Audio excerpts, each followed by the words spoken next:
नमस्कार, आपके साथ मैं हूं विद्यानाथ झा। पाकिस्तान से भारत आई सीमा हैदर की पहेली फिर उलझ गई।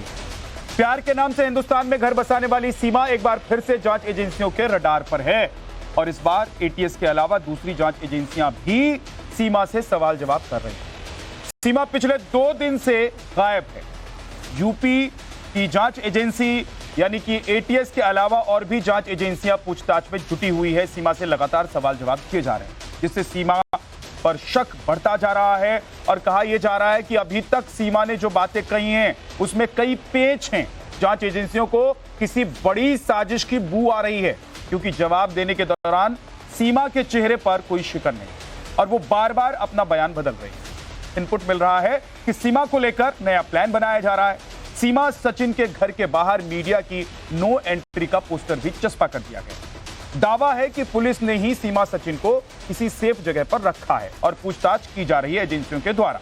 लेकिन वो कौन से सवाल हैं जिसे लेकर सीमा बार बार अपने बयान बदल रही है? भारत आने के लिए किससे टिकट बुक कराया? ये सवाल जब पूछा गया सीमा से, तो इसका जवाब सीमा ने अलग अलग जो जांच एजेंसियां हैं और सवाल करने वाले जो हमारे अधिकारी हैं उनके सामने अलग अलग दिए। पाकिस्तान में घर किसे बेचा, इसका भी अलग अलग जवाब दिया। अलग अलग पासपोर्ट क्यों बनवाए, इसका भी वो एक जवाब नहीं दे पा रही है। पाकिस्तान की सिम जो उसके पास है उसे क्यों तोड़ दिया गया, इसका भी वो सही जवाब नहीं दे पा रही है। फोन का डेटा डिलीट क्यों किया गया, नेपाल में किसके फोन से पैसे मंगवाए, प्यार का मामला था तो चैट डिलीट क्यों की, और सरहद पार करने में किस किस से मदद ली, नेपाल में शादी के बाद वापस पाकिस्तान क्यों गई। सवाल ये तमाम ऐसे हैं जिनका जवाब वो दे तो रही है लेकिन बदल रही है जवाब वो अपना, और यही तमाम ऐसे सवाल हैं जिसका जवाब सीमा दे रही है या फिर दे ही नहीं रही है, और दे रही है तो बदल बदल कर दे रही है। तो सवाल ये है कि सीमा बार बार अपने जवाब क्यों बदल रही है? क्या सीमा को लेकर जो शक जाहिर किया जा रहा था उस शक में दम है और इसीलिए एक बार फिर से जांच एजेंसियों ने सीमा को उठा लिया है और उससे पूछताछ की जा रही है, क्योंकि 2 दिन से सीमा का कोई पता नहीं चल रहा है। सीमा कहां है और किस हालत में है, इसके बारे में कोई बताने को तैयार नहीं है। हमारे साथ इस पर बात करने के लिए एक पूरा पैनल है। R K Yadav ji, farmer raw officer, हमारे साथ मौजूद है। बहुत बहुत स्वागत है सर आपका। मेजर जनरल एसपी सिन्हा साहब हमारे साथ, फॉर्मर ऑफिसर इंडियन आर्मी के मौजूद हैं। बहुत बहुत स्वागत है सर आपका। एलन राव जी हैं, फॉर्मर डीसीपी पुलिस के हमारे साथ। संजय सिंह जी हैं, डिटेक्टिव, बहुत बहुत स्वागत है आपका। और संजीव देशवाल हमारे साथ हैं, डिटेक्टिव। सबसे पहले संजीव जी, मैं आपके पास ही आता हूं। देखिए, ये बार बार जवाब बदलना, किसी सवाल का जवाब किसी एजेंसी के सामने कैसे देना, या फिर कई बार इतना कॉन्फिडेंटली बोल देना कि वो सब कुछ याद करके आई है। शक जाहिर पहले भी किया जा रहा था, लेकिन अब तो ऐसा लग रहा है कि पहली उलझी गई है। देखिए, इसमें कोई दो राय नहीं है कि उसके जो जवाब बार बार बदल रहे हैं उससे वो सिर्फ मिसगाइड कर रही है, क्योंकि उसे पता है कि अलग अलग खुफिया एजेंसी उसकी इन्वेस्टिगेशंस करेंगी और अलग अलग जब खुफिया एजेंसी इन्वेस्टिगेशंस करती हैं तो उसमें जब वो जवाब उल्टे सीधे आगे पीछे और गलत देती है तो उससे कहते जो खुफिया एजेंसियों वो कहीं ना कहीं उलझ जाती है। समझना ये होगा कि अगर वो प्यार करती थी, उसका प्यार इंतहा था, बेइंतहा था, और वो नेपाल और ये सब होते हुए हमारे देश में अवैध तरीके से एंट्री कर जाती तो वो नेपाल में भी अपने प्यार को पूरा कर सकती थी, प्यार में भी रह सकती थी, लेकिन उसके बावजूद वो हमारे देश में आ जाती है। यहाँ पे एक चीज समझने वाली है, जो एटीएस की इंफॉर्मेशन में इन्वेस्टिगेशन में निकल के आया कि उसने आधार कार्ड भी बनाया था। मुझे ऐसा लगता है कि आधार कार्ड इसलिए बनाया गया था कि आधार कार्ड, फिर पैन कार्ड, फिर बैंक अकाउंट, अगर बैंक अकाउंट खुल जाते तो हो सकता था कि मनी ट्रांजैक्शन शुरू होती। मनी ट्रांजैक्शन चाहिए, क्योंकि मनी चाहिए यहाँ खर्च करने के लिए। उसके पास रिकवरी में बहुत सारे पैसे नहीं मिले हैं। आपको इस देश में सरवाइव करना था तो पैसा चाहिए था। सचिन के पास ऐसा कोई पैसा है नहीं, कोई फाइनेंस उसका कहता है बैकग्राउंड अच्छा है नहीं। तो वो जो पैसा था वो क्यों चाहिए था? क्योंकि यहाँ सोर्स बनाने थे, सोर्स बनाए जाते, उसके साथ इंफॉर्मेशन गैदर की जाती और फिर वो अपने हैंडलर्स को दी जाती। हमें ऐसा लगता है कि एटीएस को इस पूरी इन्वेस्टिगेशन के अंदर या हमारे देश की खुफिया एजेंसी को इस इन्वेस्टिगेशन के अंदर शायद ज्यादा प्रमाण ना मिले, कंक्रीट एविडेंस ना मिले, क्योंकि कंक्रीट एविडेंस मिलने के लिए कोई एक्शन का रिएक्शन होना चाहिए, कोई अपराध होना चाहिए, तभी एविडेंस आती हैं। तो उसने जो 4th स्टेज, जो उसकी अपनी स्टेज फाइनल होती है, जिसमें कि एविडेंस कहते हैं इंफॉर्मेशन गैदर करके हैंडलर को देना, वहां तक तो पहुंच ही नहीं पाई। उससे पहले ही वो कहते हैं सब कुछ एक्सपोज हो गई, और एक्सपोज होने के बाद इन्वेस्टिगेशन स्टार्ट हो गई, और वो जब चीज नहीं हो पाई तो नेचुरली अब हमारे पास कंक्रीट एविडेंस कहां से आएगी जिसे हम ये कह सकें पुख्ता तौर पे कि वो स्पाई है। आरके यादव जी, दोबारा सीमा को फिर से ले जाना, जांच एजेंसियों की पूछताछ, और अब कई जांच एजेंसियां इसमें इन्वॉल्व हो रही हैं, क्या लग रहा है? क्योंकि आप तो रॉ के अधिकारी रहे हुए हैं। देखिए, इसमें जासूसी का एंगल बिल्कुल नहीं है। ये जो जिस तरह की बातें चल रही हैं और जिस तरह से इस लेडी का बैकग्राउंड है, जो अगर पाकिस्तान यहाँ पे जासूसी की कोशिश करता तो उसके कई तरीके हैं। एक थर्ड कंट्री इन्फिल्ट्रेशन होती है, इसमें इन्फिल्ट्रेशन हुई है, लेकिन इसके पास एजेंडा नहीं है। नहीं तो एजेंडा कोई जासूस बताता है क्या? नहीं, एजेंडा हैंडलिंग एजेंसी देती है उनको। अगर पाकिस्तान अगर यहाँ भेजता तो पाकिस्तान इसको सेटल करने के लिए पर्टिकुलर जगह पे पूरी मदद करता और इसको सेटल करता और फिर इसको उस काम के लिए लगाता। लेकिन तो मैं एक सवाल पूछना चाहता हूं आर.के. यादव जी कि एक बार हमारी जांच एजेंसियों ने पूछताछ की, उसमें उसने जो जवाब दिए, फिर वो जवाब बदल रही है। अगर मुझसे कोई पूछेगा कि आप अपने घर से आज सुबह निकले हैं और उसके बाद आप कहां कहां गए, ऑफिस में आपने कितने बजे का शो किया, तो मेरे पास एक ही जवाब होगा अगर मैं झूठ नहीं बोल रहा हूंगा तो। देखिए, अगर पाकिस्तान हिंदुस्तान में कोई जासूसी करेगा तो वो साउथ ब्लॉक के लिए करेगा, या मिलिट्री इंस्टॉलेशंस के लिए करेगा, या हमारा इसरो का जो प्रोजेक्ट है उसके लिए करेगा। ये लेडी किसी भी इस काम में फिट नहीं बैठ रही है कि ये इस तरह की जासूसी के लिए भेजी गई। पाकिस्तान अगर यहाँ जासूसी करेगा तो इस तरह की जासूसी करेगा कि हमारी डिफेंस इंस्टॉलेशंस के बारे में, हमारी साउथ ब्लॉक का कोई उनका एजेंडा होगा, या हमारा जो संजय जी आपको भी ऐसा ही लग रहा है? नहीं, इसमें मेरी राय थोड़ी डिफरेंट है, क्योंकि अभी उसका एजेंडा एक्चुअली पता नहीं चला है कि वो किस वजह से आई। अभी तो उसको प्लांट किया गया है, जो हमारा मानना है अभी उसको प्लांट किया गया है, उसको सेटल होने में टाइम लगेगा, and then they will give the agenda कि क्या आपको करना है।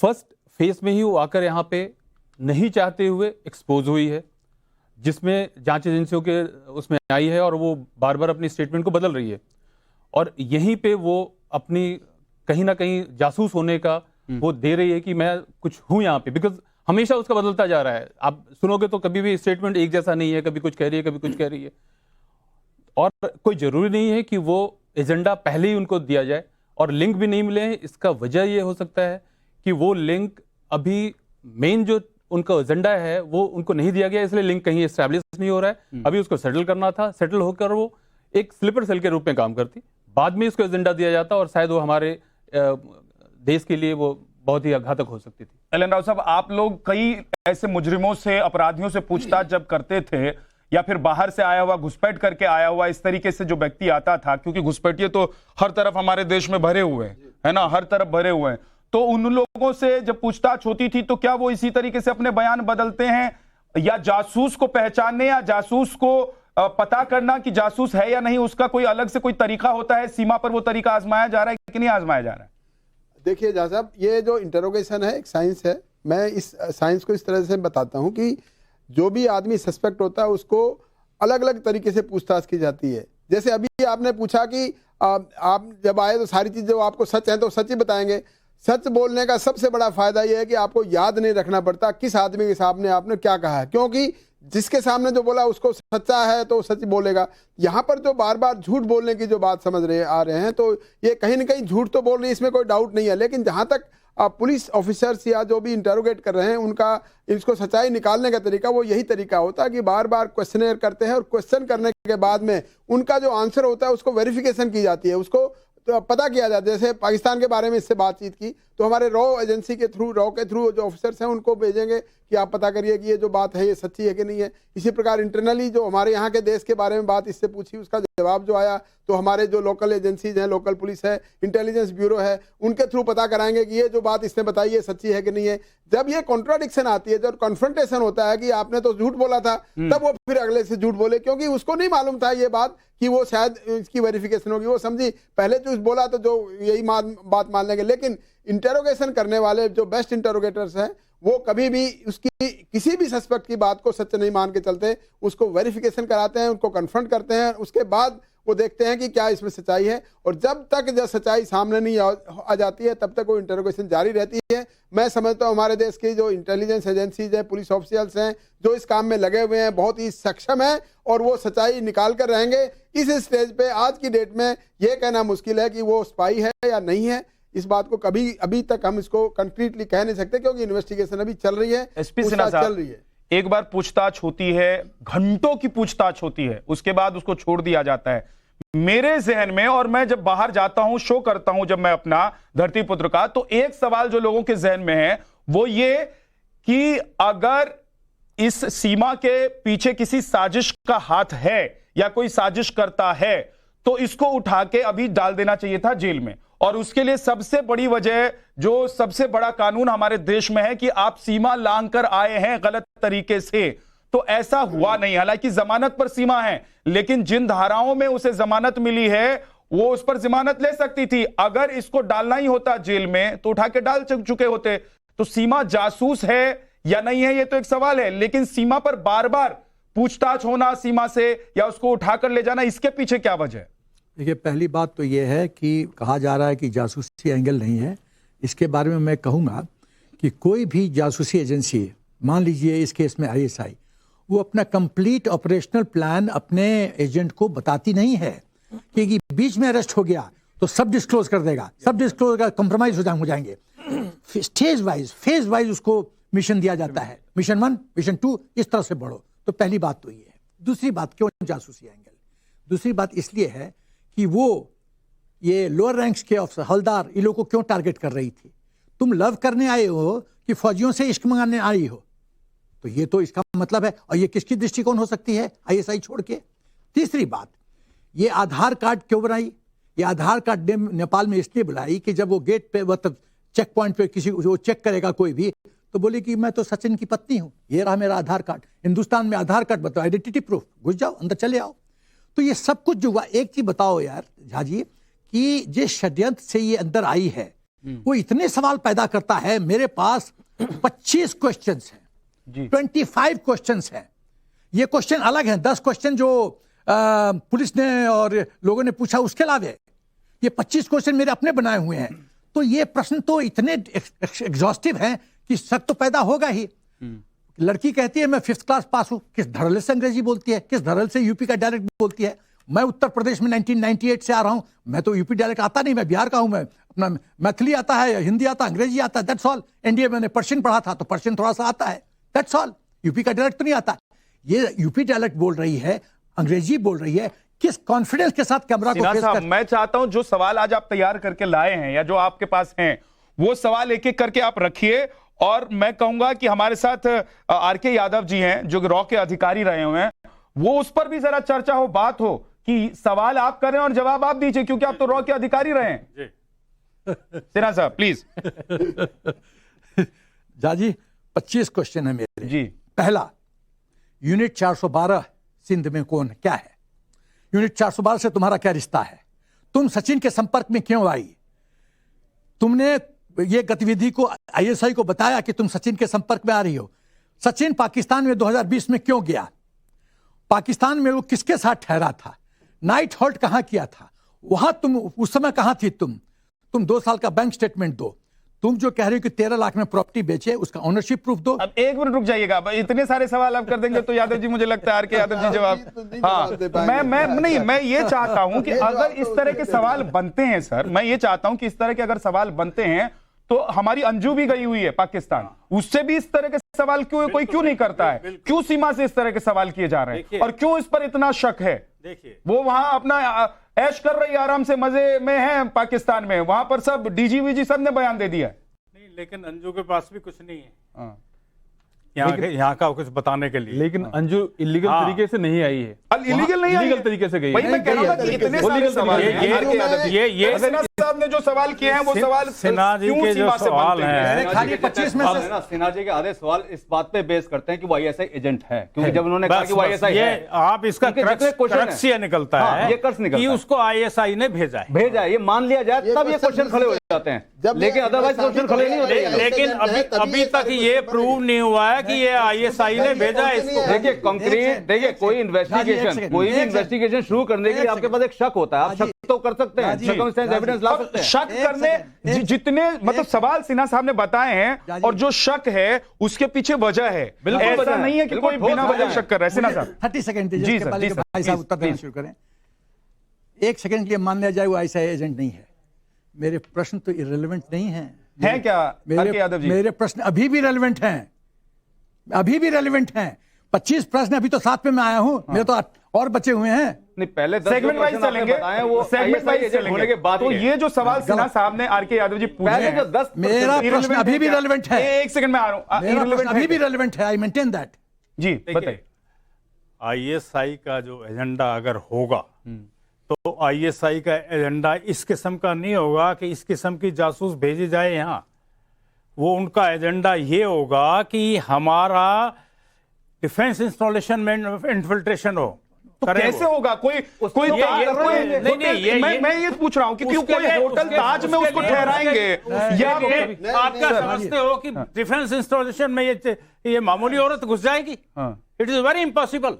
नहीं तो सारे जासूस क्या बिल्कुल ट्रेंड होगा, हाईली ट्रेंड होगा। मैं ये पूछ रहा हूँ कि सारे जासूस क्या ऐसे ही होते हैं? साहब मैं बताता हूँ, जो जासूस है ना, पहले जो मैक्सिमम जो पाकिस्तान ने जासूस भेजे हैं वो हनी ट्रैप के चक्कर में भेजे हैं। हनी ट्रैप में ये होता है कोई रूट था ये हनी ट्रैप के चक्कर में था। और लेकिन हनी ट्रैप वाले, देखो इसमें थोड़ा सा डिफरेंस है, हनी ट्रैप वाले इस प्रकार से नहीं कि वो शादी का बहाना पकड़ेंगे, वो चुपचाप आएंगे, वो किसी डिफेंस आदमी के, एयरफोर्स के आदमी के या नेवी के आदमी के साथ में दोस्ती करेंगे, दोस्ती कर करके उसको अपना रूप रंग का लालच दिखाएंगे और इस प्रकार से उसको ब्लैकमेल करते करते वो फिर वो कुछ इन्फॉर्मेशन लेते हैं। ये रहा है हमारे पुराने ट्रेंड्स जितने हमने पूरे। एक बात जो आर.के. यादव जी कह रहे हैं, सचिन से उसको क्या इन्फॉर्मेशन मिल सकती है? वो उससे सचिन से नहीं मिल सकती। एक वो सेकंड सचिन का एक उन्होंने बेस बनाया है कि मैं सचिन से रहकर मैं यहाँ पे रहूं। हो सकता है इसके रहने के बाद, इसको रहने के बाद सचिन एक मोहरा उन गया, उसके बाद वो पूछ सकती थी। आप जो उनसे प्रश्न पूछे, आई विल आंसर। फौज में हम लोग को सिखाया जाता है, एक होता है कंसंट्रेशन एरिया, एक होता है फर्म बेस एंड अटैक। ठीक है, कंसंट्रेशन में वो लॉजिस्टिक सपोर्ट बेस है, फर्म बेस वो होता है कि यदि हमारा अटैक फेल हो तो हम अपने फर्म बेस पे वापस वापस आ जाएं। ये फर्म बेस था, ये फर्म बेस था। फर्म बेस पहले सिक्योर किए और ये वही नहीं, ये जरूरी नहीं है कि खाली डिफेंस उसके टारगेट पे होगा, आतंकवाद हो सकता है, वीवीआईपी टारगेट्स हो सकते हैं। आप एक टॉप पॉलिटिशियन को मार दो, हंगामा हो जाएगा इस देश में। एक एंगल थोड़ी है। देखिए, इन्वेस्टिगेशन में समझना पड़ेगा कि आज सीमा हैदर के आसपास ऐसी कौन सी प्रॉब्लम्स, ऐसी कौन सी वजह है जिसकी वजह से हम उस पर शक कर रहे हैं। सबसे बड़ी वजह यह है कि अगर वो सिर्फ एक ही बात बार बार बोलती है, कवर स्टोरी की मैं प्यार करती थी, प्यार की मारी हूं। भाई आप प्यार की मारी हैं तो वो आप नेपाल में रह के अपने प्यार को पूरा कर सकती थी। सचिन के यहाँ पे कोई हवाई जहाज नहीं चल रहे थे हमारे देश के अंदर, कोई इसका फाइनेंस इतना बैकग्राउंड सॉलिड नहीं था कि उसको हिंदुस्तान ही आना था। वो नेपाल में रह के अपने प्यार को परवान चढ़ा सकती थी, लेकिन उसके बावजूद इंडिया ही आना था। क्यों? मैं इसका जवाब दे सकता हूं, एक मिनट। देखिए, हम लोग वैसे देखिए जासूसी की कहानी जो है उस पर बात कर रहे हैं, लेकिन संजीव जी ने कहा कि वो इंडिया ही क्यों आई, इसका जवाब मेरे पास है। देखिए, सीमा जितनी समझदार, अब ट्रेंड है नहीं है मुझे नहीं पता, उसको ट्रेनिंग मिली है कि नहीं मिली है, लेकिन जितनी समझदार सीमा है ना, उसको पता है कि ये 150 करोड़ की आबादी वाला देश है। यहां कहां वो खप जाएगी, कहां वो जाके लोगों के बीच में घुल मिल जाएगी। और दूसरी बड़ी बात, उसको पता था कि अगर केस खुल भी गया तो वो हीरोइन बन जाएगी बॉलीवुड की, और जैसे बन गई, और बिग बॉस में चली जाएगी, जैसे बन गई, और अभी तो वो घर घर तक पहुंच गई है। बिल्कुल बिल्कुल नहीं, इसमें कोई दो राय नहीं है कि वो आई इसलिए थी क्योंकि यहाँ पे उसका जो समाज है, जो उसका रीति रिवाज है, वो यहाँ पे कहीं ना कहीं बहुत इजीली अडॉप्ट कर सकती थी। नेपाल में शायद इतनी जल्दी अडॉप्ट ना कर पाती। हाँ, नेपाल में वो कहां से हेलीकॉप्टर खरीद नहीं सकती थी, लेकिन मुझे लगता है कि अगर 5 साल तक वो इसी तरीके से उसका नेम फेम बढ़ता रहा तो वो हेलीकॉप्टर खरीद लेगी हिंदुस्तान में रहकर। 30 सेकंड जी सर, 30 सेकंड जी। ये मेरे दुश्मन देश की लड़की है जी। हिंदुस्तान क्यों? 57 मुस्लिम कंट्रीज हैं, सब वहां के मुसलमान यूथ मर गए क्या? पाकिस्तान में इतना मुस्लिम पॉपुलेशन है, वहां के लोग मर गए क्या? हिंदुस्तान के लड़के पसंद वही इंडिया। अरे झाजी आप भी तो मेरा प्रश्न है वाई इंडिया, मेरा प्रश्न है वाई सचिन, ये मेरा प्रश्न है। बस इस क्वेश्चन, और ये सीरियस क्वेश्चन है, ये सीरियस क्वेश्चन है जी, बहुत रिलेवेंट है जी। क्वेश्चन रिलेवेंट यादव जी इसका जवाब तो आप दीजिए। वाई सचिन, वाई इंडिया और why Greater Noida? Why Greater Noida? Greater Noida मैं इसलिए कह रहा हूं क्योंकि देखिए वहां पर जेवर एयरपोर्ट करेक्ट के पास में रह रही है वो। ग्रेटर नोएडा में और बहुत कुछ है। इलेक्शन आने वाले हैं, 15 अगस्त आने वाली है, और दिल्ली के करीब है ग्रेटर नोएडा। यहाँ पे सारे 15 अगस्त आने वाली है, एक्सपोज हो गए। अगर एक्सपोज ना होती 2 महीने के अंदर, तो 15 अगस्त में कोई हो सकता था कि वीआईपी मूवमेंट को झाजी इसरात जहां कौन थी? अननोन ऐसे जो एजेंट्स आते हैं अननोन होते हैं, जे उस सोसाइटी में मिक्स कर जाते हैं, उसके बाद टाइम आने पर डसते हैं। ये चक्कर। आरके यादव जी आज उसके लिए फील्डिंग कर रहे हैं, तो उनको जवाब, सारे जवाब आज इन्हीं से लेंगे। आरके यादव जी हम चुप रहेंगे। देखिए, अगर हमारे देश की किस चीज की पाकिस्तान को जरूरत है? पाकिस्तान को जरूरत है हमारी डिफेंस इंस्टॉलेशंस के बारे में, हमारा जो स्पेस का प्रोग्राम है उसके बारे में, हमारा हमारे देश में बहुत ऐसी चीजें हैं हमारी पॉलिटिक्स से उनको कोई लेना देना नहीं है। क्या लेना देना बताइए मुझे आप। पॉलिटिशियंस को घेरो। पॉलिटिक्स में बहुत लेना देना सर। एक बार किसी ऐसे वीआईपी को मरवा दिया, मार दिया तो अरेस्ट हो जाएगा, हंगामे हो जाएंगे। यही तो चाहता है पाकिस्तान। अभी पीछे जो पाकिस्तान यही चाहता है कि आप इस पे आप सुन लीजिए, टेररिज्म पे आए हैं, अकेले बैटिंग कर रहे हैं आप, 4 लोग उनको टेररिज्म पे आप आए हैं कि टेररिज्म में भी ये लेडी इन्वॉल्व हो सकती है। हो सकती है क्या? इसमें कोई नहीं हो सकती। कैसे नहीं हो सकती? क्योंकि पीछे जो है, आप देखिए खालिस्तान का कुछ लोगों ने सर उठाए थे और वो दबा दिए गए हैं। और आप एक चीज ठीक है, मुझे बोलने देंगे सर प्लीज प्लीज, मैंने कहा कि आप लोग मुझे बोलने देंगे। पाकिस्तान का जो एजेंडा है जी सर, इंडिया में ऑलमोस्ट आप पहले देखा करते थे कि बेंगलोर में बम फट रहे हैं, अहमदाबाद में फट रहे हैं, लाजपत नगर दिल्ली में फट रहे हैं।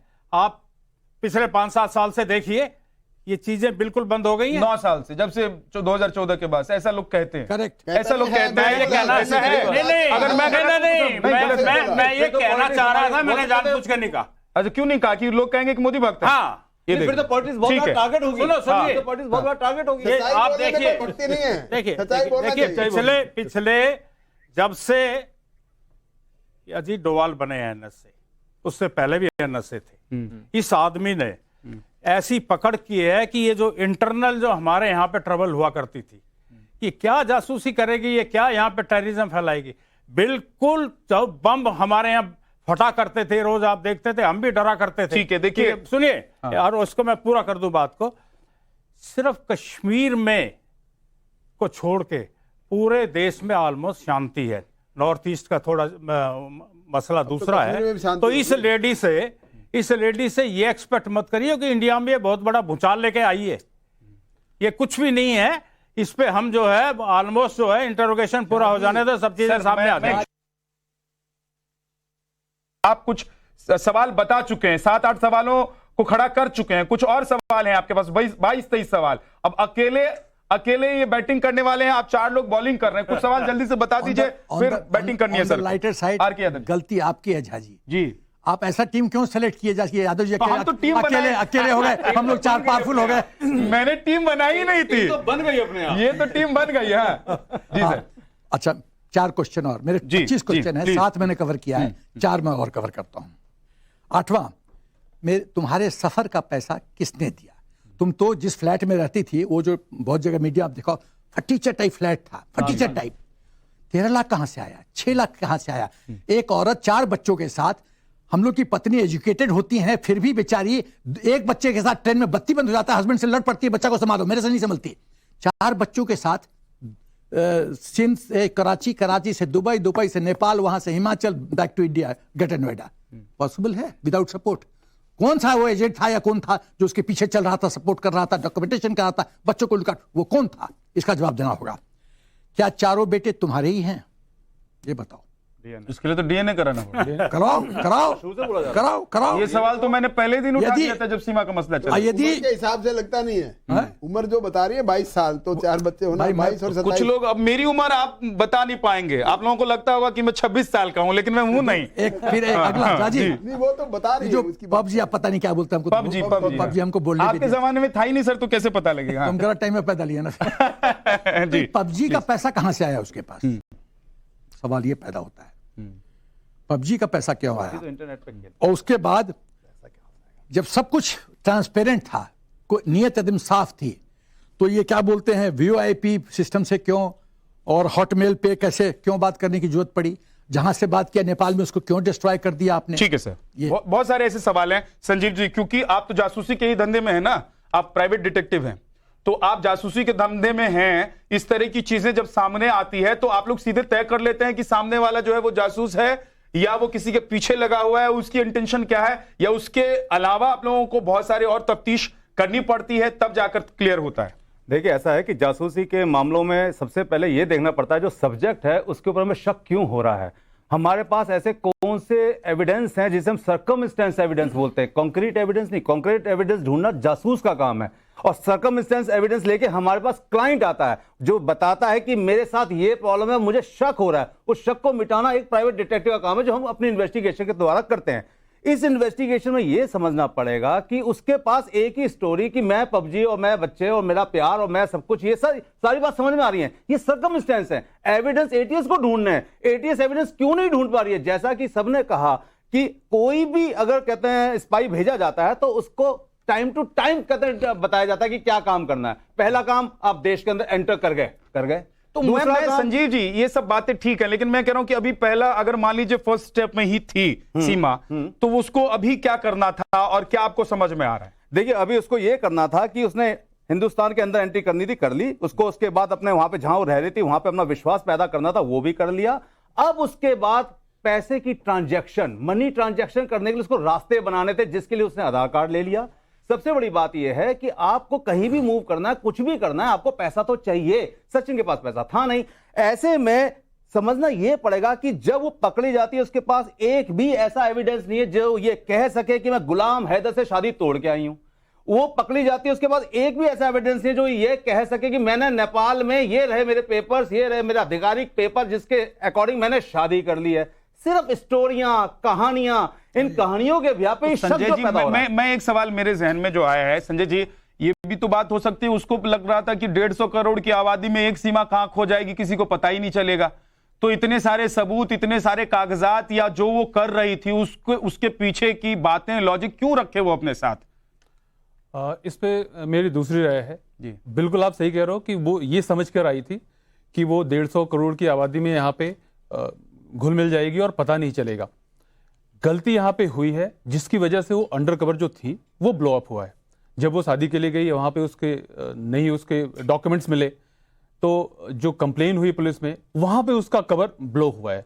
और अगर एक बार ऐसे कवर ब्लो हो जाता है तो जब हम भी कभी अंडर कवर किसी को सपोज करने डालते हैं तो हम भी ये तब तक नहीं कुछ कहते हैं, उनको कोई भी सब्जेक्ट वाली चीजें नहीं बताते हैं जब तक कि वो पर्सन उसमें जाकर फिट नहीं बैठ जाता। आप लोग क्या सीमा जैसी किसी महिला या लड़की से जासूसी करवाते हैं? बिल्कुल करवाते हैं, जब जरूरत पड़ती है तो करवाते हैं। बिल्कुल करवाते हैं। आर.के. यादव जी कह रहे हैं तो वो तो किसी लायक ही नहीं है। नहीं, ऐसे लोग बहुत जगहों पे प्रोफाइल होता है। सीमा का जो प्रोफाइल है, उस इन्वेस्टिगेशन में उस प्रोफाइल को कहां यूज करना ये हम समझते हैं। अच्छा, ये बताइए कि अगर मान लीजिए आपको मैं सीमा दे दूं, बिल्कुल कल से सीमा आपके लिए काम करने वाले, तो क्या करवाएंगे? देखिए, मैं उसके प्रोफाइल को फिट करूंगा, मैं उसके प्रोफाइल को फिट करूंगा वहां पे जहां पे कि हमें मिलिट्री इंटेलिजेंस या जहां पे जो वीआईपी मूवमेंट्स होने वाली है, जेवर कहते हैं एयरपोर्ट है, 15 अगस्त आने वाली है, तो वहां के जो नीचे के लोग हैं, जो कहते हैं चतुर्थ कहते हैं, हम कहते हैं फोर्थ क्लास कहते हैं लोग, एम्प्लॉय कहते हैं, उनको ट्रैप करके उनसे इंफॉर्मेशन गैदर करके, क्योंकि सुंदर है, उम्र कम है, 4 बच्चे तो आज हमें पता है ना, जिसको ट्रैप करेगी उसको तो नहीं पता ना उसके आप 4 लोग बच्चे हैं। विश्वास क्यों नहीं कर रहे हैं कि इसके टारगेट 4 बच्चे हैं? बताइए, उम्र कम है। अरे बाल विवाह नहीं हो सकता है क्या? उसका बाल विवाह हो गया होगा पाकिस्तान में तो? नहीं, हम ये कहते हैं कि उसके 4 बच्चे हैं, क्योंकि वहां पाकिस्तान में बहुत छोटी उम्र में शादी हो जाती है और डीएनए में पता भी चल जाएगा, इसमें कोई दो राय नहीं है। लेकिन समझने वाली बात यह है कि हर आदमी अपनी लैंग्वेज को चेंज कर सकता है, जो कि सीमा ने किया, बच्चों ने किया। संजीव जी, लेकिन उनके टोन बच्चों कैसे से क्या change करेंगे? करवाते हैं? अब मान लीजिए सीमा से तो आपने कहा कि भैया वो 4th ग्रेड लोगों के साथ जोड़कर वो कुछ आप इंफॉर्मेशन निकलवाते हैं, उनके बच्चों से क्या करवाते हैं? क्योंकि बच्चे भी एकदम जय हिंद, जय भारत और भारत माता की जय, जय श्री राम के नारे लगाते हैं। बच्चे आने वाले दिन में 4 तो कहते हैं हमारे नागरिक बनते हैं देश के सबसे पहले, उसके बाद बड़े होते आर्मी को ज्वाइन करते, पुलिस को ज्वाइन करते। जैसे कि उसमें से एक बच्चा बोल रहा था कि मैं आर्मी को ज्वाइन करूंगा बड़ा होके, वो तो पहले ही अपनी इंटेंशन बता रहा है। और वो क्यों बता रहा है? क्योंकि कल वो जब आर्मी को ज्वाइन करेगा तो जो ये इंटरव्यूज चल रहे हैं उसमें तो बोला जाएगा कि हाँ मैं तो पहले भी बोलता था मैं आर्मी ज्वाइन करूंगा। ये जो अंडर कवर स्टाइल है वो अभी से उन्होंने अपना लिया था। और मतलब अगर ये है कि नागरिकता बहुत मिल गई- लंबा प्लान था इनका, मतलब अगले 15-20 साल का प्लान लेकर ये आए थे। सर, मैं आपके पास आना चाहता हूं कि आप लोगों के खुफिया इंफॉर्मेशन देने वाले जो लोग होते हैं, जिनको मुखबिर बोलते हैं आप लोग पुलिस में, पुलिस या भाषा में मुखबिर बोलते हैं, तो सीमा क्या मुखबिर भी हो सकती है? पुलिस की मुखबिर होने का नहीं, पुलिस की नहीं, मान लीजिए वो ISI की मुखबिर हो। किसी की मुखबिर, हाँ। देखो ये तो अभी तक स्टेज आई नहीं है कि वो मुखबिर बनेगी या नहीं बनेगी, लेकिन प्राइमरी स्टेज पर ये पकड़ी गई है। हमारा देश का मैं कहता हूं सौभाग्य है। लेकिन सफलता एक है। बात मैं बताता हूं कि एक एंगल है एलिबाई का। एलिबाई वो होती है कि जब ये कानून का वर्ड है एलिबाई, यानी अपने आप में डिफेंस में क्या बोलेंगे आप। जब कोई ट्रेनिंग दी जाती है किसी भी, अगर जासूस अगर है तो उसको ट्रेनिंग दी जाती है, तो उसको ये सिखाया जाता है कि अगर आप पकड़े गए तो आपने ये सारी चीजें बतानी है। ये एलिबाई आपकी रहेगी, शादी की हो गई है, बच्चों के साथ आई है, कवर वाली बात है, जमीन बेच कर आई हूं या अपना घर बेच कर आई हूं, ये सारी बातें एलिबाई हैं। लेकिन उसके साथ साथ उनको इसको ये भी बताया जाता है कि अगर ऐसी बात अगर होगी, झूठ पकड़ी जाएगी तो क्या करना है, अलग अलग जवाब देना है। तो अलग अलग जवाब देने में ही फंस जाएगी। क्यों कि जो सच्चाई बात है वो सच्ची बात झूठ, सबसे इंपॉर्टेंट बात इस केस में ये है कि वो झूठ क्यों बोल रही है। अगर सच्चे में इसने प्यार से आना था तो लीगल तरीके से इंडिया में आ सकते हैं। बहुत से पाकिस्तानी लोग आते हैं इंडिया में, डेली वीजा लगवा कर आते हैं। वो पाकिस्तान हाई कमीशन, यहाँ हमारा पाक सेक्शन है दिल्ली पुलिस में, उसको रिपोर्ट करते हैं। रिपोर्ट करने के बाद जहां जाते हैं वो बताते हैं, तो लीगली आने में कोई दिक्कत नहीं है। तो आर के यादव legally जी, आ क्यों सकती झूठ थी। बोल रही होगी? उसकी झूठ बोलने की क्या आदत होगी, मंशा क्या हो सकती है? क्यों वो जवाब बदल रही है? देखिए, झूठ इसलिए बोल रही है कि वो एक दूसरे देश में आई है और तो वो दूसरे पकड़ी देश में गई। जाके झूठ बोलना जरूरी थोड़ा? पकड़ी गई है अच्छा, पकड़ी गई। और उस पर शक है, क्योंकि हम जिस एंगल से आप लोग हमारे दोस्त बोल रहे हैं, मैं ये समझता हूं कि अगर हम इसको प्रोजेक्ट करें कि ये इस लेवल की जासूस है, तो पाकिस्तान हमारा इतना मजाक उड़ाएगा कि ये हम अगर यहाँ से एक कंकर भी फेंकते हैं तो वो भी, उनको ये लगता है कि ये जो इसमें भी कुछ जासूसी है। इस लेवल पे ये कोई इस लेवल की वो जासूस नहीं है कि हम ये समझने लगे कि ये हमारे लिए बहुत बड़ी तोड़ फोड़ तो या बड़ा कोई- पाकिस्तान सीमा को अपने देश का होने से क्यों इनकार कर रहा है? पाकिस्तान क्यों कह रहा है कि सीमा से उसका कोई लेना देना पाकिस्तानी है नहीं? पाकिस्तान तो ये कह रहा है कि हिंदुस्तान की जासूस थी, पाकिस्तान में रहती थी, वापस हिंदुस्तान वापस आ गई। आर के यादव जी, पाकिस्तान, और ये बताइए पाकिस्तान से क्या एक्सपेक्ट कर रहे हैं आप? वो क्या कहे? वो यही जवाब होगा, ये छोटे लेवल की बात है।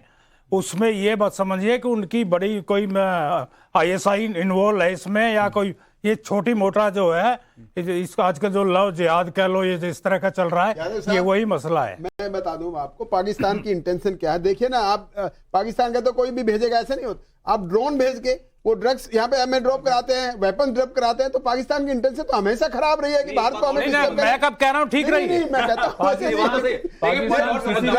मैं कब कह रहा हूँ? आप नहीं कह रहे, लेकिन पाकिस्तान तो हमारा नंबर 1 दुश्मन नंबर है। 1 दुश्मन है, तो पूरी कोशिश हर करते हैं। तरह से किसी भी लेवल का वो जासूसी करवा सकते हैं। सीमा हैदर की बात करें तो सीमा हैदर को प्यार करती है, मान लेते हैं उसको ही ऊपर करते तो प्यार करती है, प्यार को ऊपर कर दिया। हाँ, प्यार ऊपर कर दिया। भला किसका? सिर्फ सचिन मीणा का।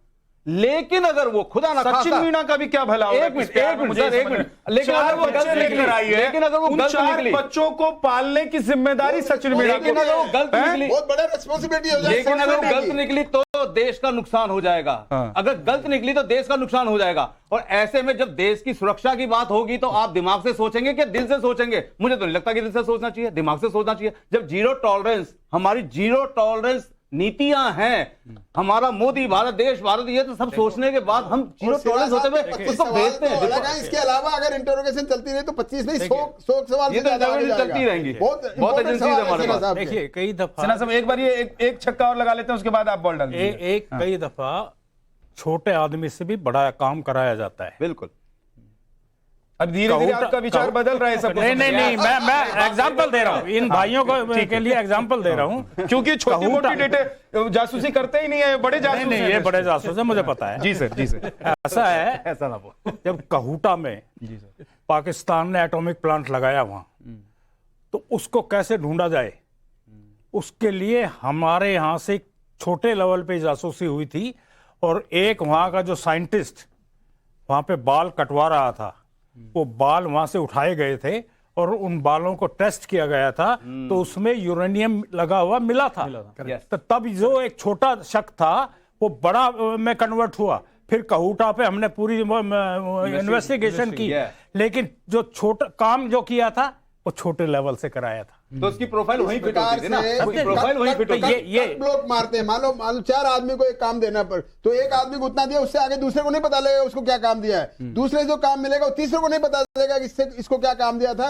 वो इन्फॉर्मेशन गैदर करते करते ये साइंस है, क्रोनोलॉजी। सर आप कुछ कहना चाह रहे थे? जी देखो ऐसा है झाजी, जस्ट एक ये झाजी ऐसा है कि इशरत जहां कौन थी?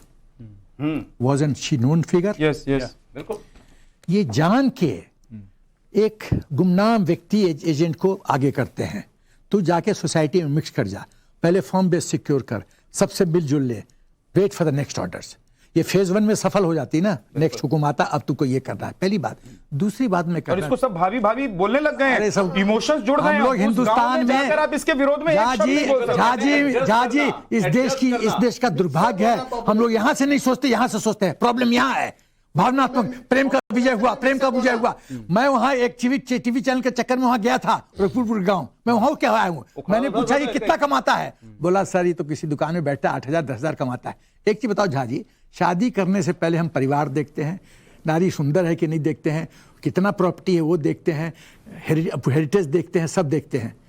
इसका शक्ल देखो और सचिन का शक्ल देखो, कहीं से कुछ मैच नहीं होता, कोई मैच नहीं, कुछ मैच नहीं होता। क्यों फिर? देखिए शक्ल पे तो मैं टिप्पणी नहीं करूंगा, नहीं फाइनेंस है, एजुकेशन है, बैकग्राउंड नहीं करूंगा। लेकिन एक बात मैं ये कहता हूं संजीव जी और संजय जी कि देखिए, हालांकि कहते हैं कि प्यार अंधा होता है, लेकिन प्यार इतना भी अंधा नहीं होता है कि लड़की पाकिस्तान से हिंदुस्तान आए और प्यार तो कर लीजिए, चलिए प्यार तो अंधा मान लीजिए, शादी करते हुए लड़कियां ध्यान रखती है भाई साहब।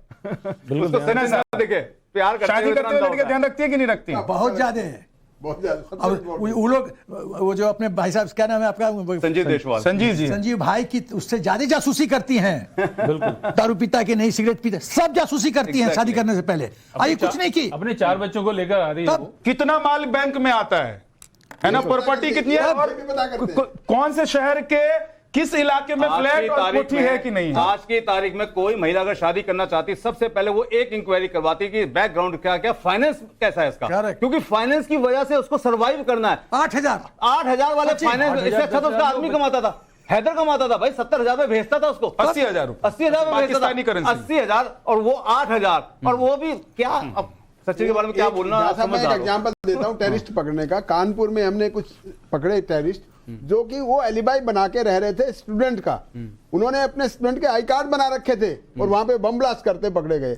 हमने उनको पकड़ा तो पता लगा आसपास के लोगों को ये लग रहा था ये तो बड़े बच्चे, शरीफ बच्चे हैं। तो इस प्रकार से मिक्सअप होना। आपने वीडियो देखा होगा करीब 15-20 दिन 25 दिन के पहले, रेलवे ट्रैक्स पे कोई बच्चा कुछ नहीं रख रहा था, एक्सप्लोसिव मटेरियल, कुछ भी मिशन दिया जा सकता है, कुछ भी मिशन, ये सब ट्रेनिंग 15 अगस्त के लिए टारगेट करो, रेल ट्रैक उड़ा दो। लेकिन एक वर्ग देश में ऐसा है जो ये मान रहा है संजय जी कि इतनी मासूम, इतनी भोली, भले ही वो अच्छी बातें करती हो, वो जवाब फटाफट देती है, वो थोड़ी बहुत इंग्लिश बोल लेती है, इतनी अच्छी महिला जो है वो क्या कर लेगी जब सारी जांच एजेंसियों की नजर उस पर है?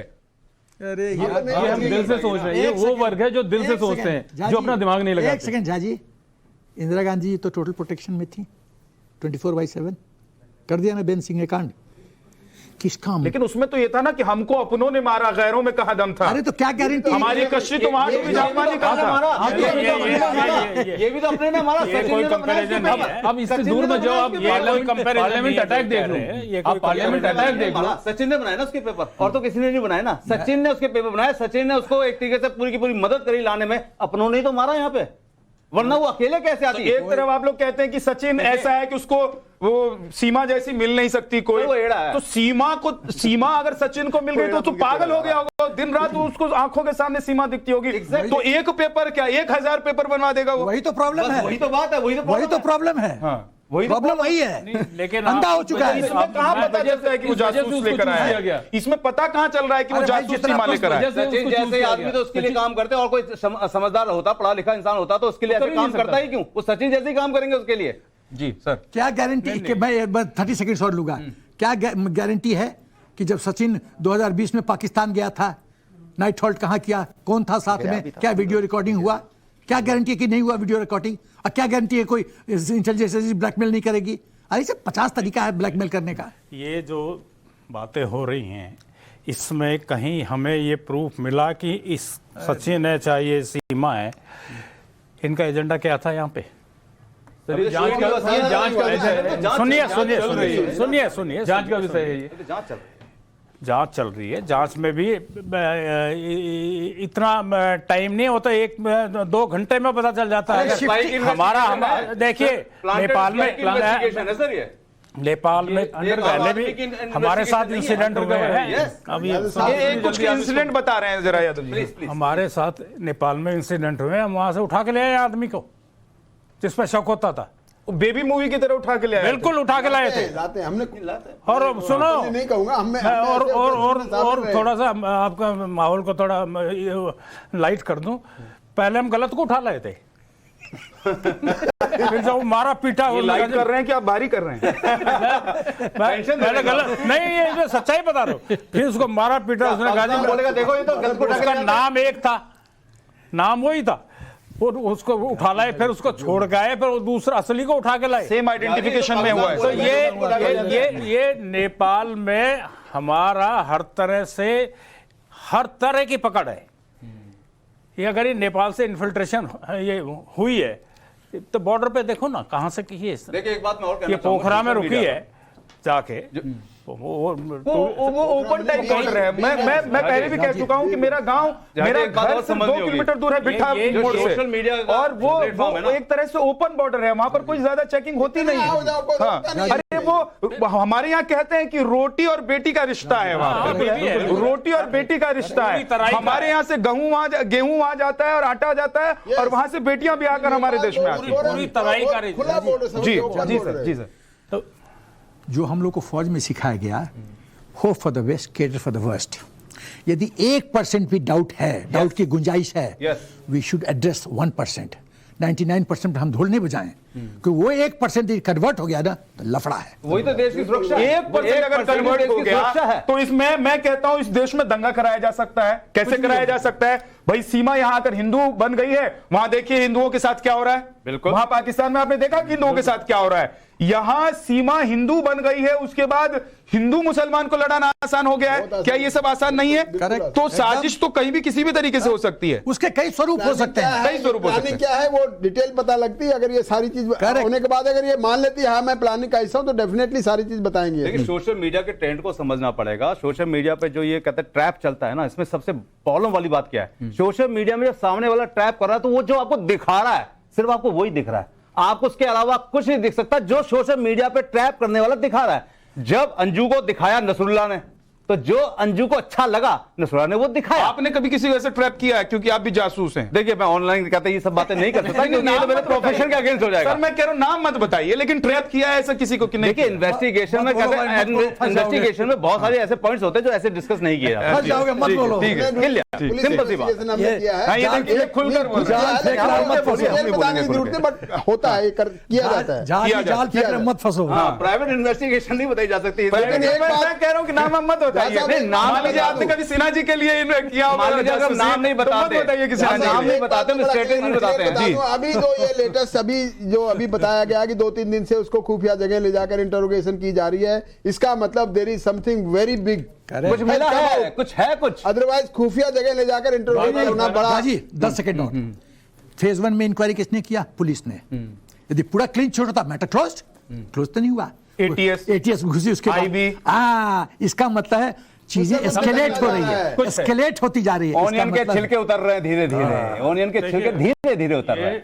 आप लोग छिलके उतार रहे हैं और यादव जी फिर से उस छिलके को चढ़ा दे रहे हैं। कोई बात नहीं, हम लोग तो लेकिन मुझे ये अच्छा लग रहा है, करेंगे नहीं। मुझे सर ये अच्छा लग रहा है कि हमारे दुश्मन देश की बेटी आई है, उसकी तरफदारी करने वाले भी इतने बड़े बड़े अधिकारी लोग भी हैं हमारे देश में। तरफदारी नहीं कर रहा हूं, तरफदारी नहीं, मैं उसके औकात बता रहा हूं। अच्छा, यस, आप उसको जहां तक चढ़ा रहे हो कि इस लेवल की ये कुछ नहीं है। आप इतना इस देश को कमजोर ना समझे कि इस जैसी लेडी यहाँ पे इन्फिल्ट्रेट कर जाए। लेवल कभी भी डिफाइन नहीं कर सकते लेवल प्लेस पे इंटरोगेशन के बारे में लेवल पता पे होगा। कोई भी इन्वेस्टिगेशन तो ये जो अब इसकी अनडिस्क्लोज प्लेस पे इंटरोगेशन हो रही है, इससे मुझे लग रहा है कहीं ना कहीं कुछ बात निकली है जो शायद मीडिया को भी नहीं पता। रॉ का ये और मीडिया के लिए तो उन्होंने बल लगा दिया है, उन्होंने लगा दिया नो एंट्री फॉर मीडिया लगाया है। हमारी निजता का हनन न करें। अभी तक निजता नहीं, अभी तो सुबह से लेकर शाम तक 100 यूट्यूबर्स पहुंच रहे थे, सबको वो बयान दे रही थी, बात कर रही थी, बाइट क्यों? क्योंकि उसको हाँ अभी निजता हो गया उनका। ठीक है सर, प्लीज देखिए, इस अगर हम ये सोचें कि ये बहुत बड़ा यहाँ पे कोई कांड करने आई थी, तो मैं इसको बिल्कुल रूल आउट करता हूँ। अगर पाकिस्तान ने बड़ा कांड करना होगा तो वो इस तरह का ऐसे मामूली एजेंट के थ्रू नहीं करेगा। उसके लिए पूरी प्लानिंग होगी, सब कुछ होगा। यहाँ पे उसको बेस करे उसके सारे डॉक्यूमेंट। मैंने देखी, अक्षय कुमार की मूवी थी जॉली एलएलबी, अगर आप लोगों ने भी देखी होगी, तो उसमें एक व्यक्ति जो है वो चंदन लगा के, है ना, भगवा कपड़ा पहनकर और सर में क्या नाम है, हमारे यहाँ बोलते हैं कि वो तौलिया जो बांधते हैं, साफा बांधकर, वो बांधकर वो आतंकवादी होता है, वो आतंक फैलाकर वो छुप रहा होता है। तो हिंदू अगर बन गई है सीमा, अगर एक हिंदू लड़के से उसने शादी कर ली है तो उसको क्लीन चिट दे दिया जाए, ये मेरा मन तो नहीं मानता। आपका मन मानता है क्या? नहीं मानता। आपका मन मानता है? बिल्कुल नहीं मानता, बिल्कुल भी नहीं मानता। नहीं दे रहा। मैं ये कह रहा हूं कि आप ये एक्सपेक्ट मत करो कि वो बड़ा कोई काम करने आई है यहाँ पे। ठीक है, तो बड़ा काम करने के लिए बड़ा काम करने के लिए। लेकिन यादव जी, मैं एक लाइट पर सवाल पूछता हूं। सिन्हा साहब, सचिन मैं के एक साथ रह लाइटर के नोट पर सवाल पूछना चाहता हूं। सचिन के साथ रह के क्या आप सर, मैं एक लाइटर नोट पर आपसे सवाल पूछना चाहता हूं कि बड़ा काम करने के लिए क्या मर्सिडीज और बीएमडब्ल्यू में कोई जासूस आएगा? यस, आएगा। दी जाती है यादव साहब, तो सर वो तो नहीं हो सकते हैं, ये तो नहीं हो सकते हैं, वो साइकिल पे भी आ सकता है जासूस। आप लश्कर तोयबा में घुस के दिखाइए। छोटा लेवल से नहीं घुसोगे आप। लश्कर तोयबा लेवल तो बड़ा चाहिए, लेकिन दिखेगा तो एकदम सामान्य ना, सामान्य नहीं दिखेगा।